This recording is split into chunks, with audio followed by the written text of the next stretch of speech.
Hello guys, in today's video I'm gonna show you how to fix Roblox lock screen problem easy and quick. First click here and then type task manager and now click on memory to see application that is taking your memory like Google Chrome. Right click and end it and make sure Roblox got enough memory to launch, and after that just close it and go ahead try again. And if that doesn't fix your problem, now click here and go to apps and features.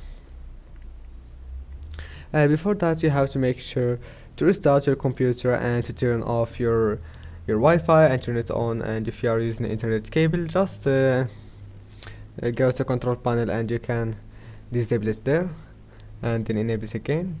And if that doesn't fix it, then you have to go to apps and features, type here Roblox, uninstall it, and after that go to run app data, click OK, and then go to local, and after that scroll down until you find Roblox, and when you find it here just right click and delete it. After that just go to your browser and install it again. Don't forget to like, subscribe, see you in the next video.